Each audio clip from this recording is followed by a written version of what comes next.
Welcome to Cuba, a country known for its beautiful beaches, for its 1950s American-made cars, and of course for its socialist communist government. But one thing that Cuba is probably not known for is its Jewish community. Only about 1,500 known Jews live in Cuba, 1,000 of which right here in Havana, many of whom belong to this synagogue behind me, the Sephardic Jewish Community Center, or in Spanish, Central Sephardi. This is the Sephardic Jewish Community Center of Cuba. Established in 1954, to this day it remains a home to many Jews. Myra Levy is the president of this Jewish community. It is a community that has all of the components of a community in day-to-day life. It is a wonderful community and it is alive and well. And while the current Sephardic synagogue was built in 1954, the history of Jewry in Cuba dates back to 1492. This community has a rich history. It starts with Christopher Columbus. He came to Cuba with a group of Jews who were expelled from Spain. These Jews were of Sephardic origin, and ever since, Sephardic Jews have been linked to Cuba's history. Cuba was once home to roughly 20,000 Jews, but most of whom have since left and only about 1,500 remain. To put that into perspective, there are more Jews who belong to this Los Angeles synagogue, Sinai Temple, than there are in all of Cuba. The Jews who have remained in Cuba say they feel at home. One of them is Donna Albona Levy. She moved to Cuba from Turkey nearly 60 years ago. In 1955, In 1955, my brother got sick and the doctors recommended that he live in a warmer place because Turkey's climate was too cold. Initially, we were going to move to Israel because we had family there, but the economic situation in Israel was really hard at the time. My uncle pressured my family to go to Cuba. My dad had visited Cuba before, and he knew the country well. He also had all of his friends in Cuba, and that is why we came here. Other members of the community come from different backgrounds. The Holocaust. Take Simon Goldstein, for example. His parents escaped from the Holocaust and came over to Cuba from Europe. Goldstein prides himself on teaching others about the Holocaust, and that is why he runs the Holocaust Museum next to the synagogue. It is a sin not to do what one is capable of doing. This was something written by Pastor Martin Müller, found in the concentration camp. Look, it's very clear what happened.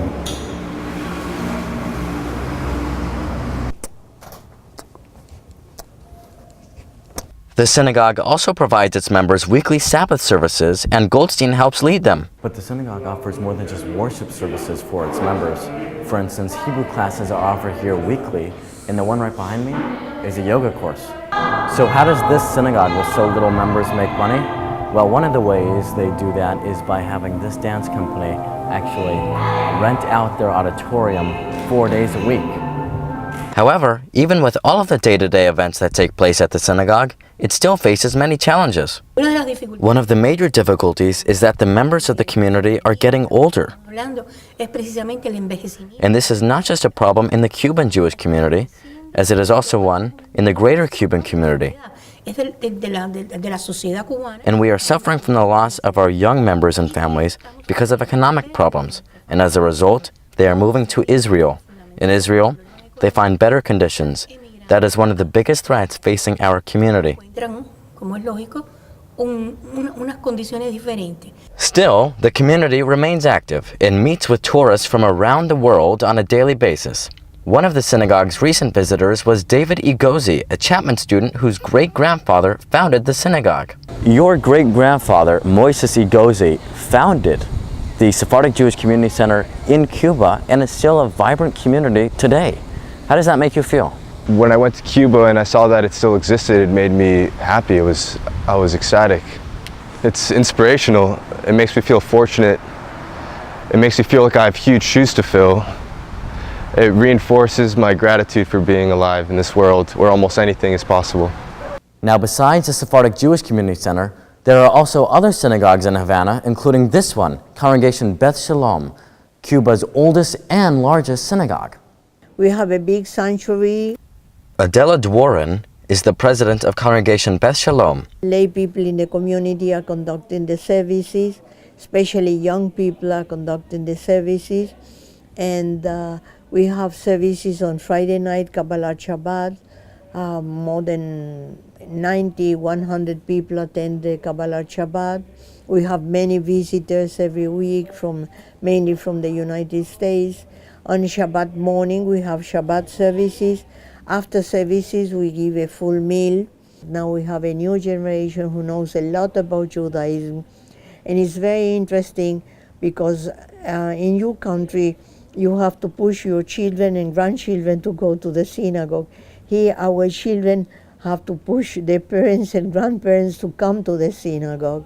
And one of the synagogue's top priorities is the health of its community members. One such way the synagogue ensures the health for all of its members is by running a community pharmacy. In Cuba, healthcare is very nice, but we see lack of medicines. So we open a community pharmacy, which is run by medical doctors from the community. They do voluntary work, and they deliver the medicines to Jews and non-Jews completely free. And when asked the question if anti-Semitism exists in Cuba, is there anti-Semitism in Cuba? No. Absolutamente no. No, absolutely not. It has never existed and it doesn't exist today, and we hope that it will never exist in the future. We feel very safe in this country. That's why we stay here. We as Jews in Cuba are not second-class citizens. We are not persecuted. In fact, the president of Congregation Beth Shalom even goes as far as to say that the Jews have good relations with the Cuban government. There's an Office of Religious Affairs. It's like a Ministry of Religion. So we have the best relations with them, and they are very receptive. You see, when we have something to ask or complain, they are very nice to us. And I remember in 1998, there was a meeting with then the president of the country was Fidel Castro, and we had a meeting.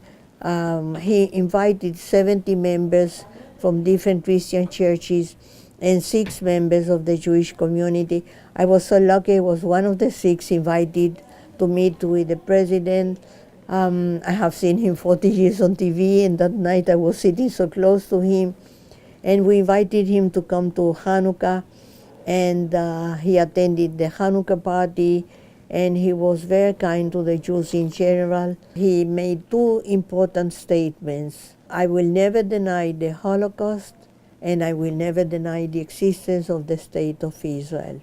You can sympathize or not with his policy, but it's very important for the Jews in general to know that he's one of the most important leaders of the 20th century, that he made these kind of statements. And when it comes to the future, Cuban Jews are optimistic and have many hopes. We hope that things will improve, and the same like now, Cuba and the United States will again have diplomatic relations. Maybe not very soon, but maybe in the next future, Cuba and Israel will also have diplomatic relations. That is my dream. Health, the well-being of the community, that we will be able to grow to maintain ourselves. I hope that the Jews of Cuba are able to live in freedom. I hope that Cuba develops a market economy, that it adopts a political democracy. I hope the trade embargo is dismantled. And a message to the Jews in the United States? Los judíos somos judíos en todas partes del mundo. There are Jews in all parts of the world, and even though we are distant, we always feel united in solidarity, and we are thankful for the help we have received from the Jews in the United States. We ask that they will continue to support us in the future. Esta ayuda se mantenga, nos apoyen. Now, while Jews and many others in Cuba continue to face hardships, they tell me they couldn't be any happier here, and they continue to hope for a better future. In Havana, Cuba, I'm Eytan Wallace.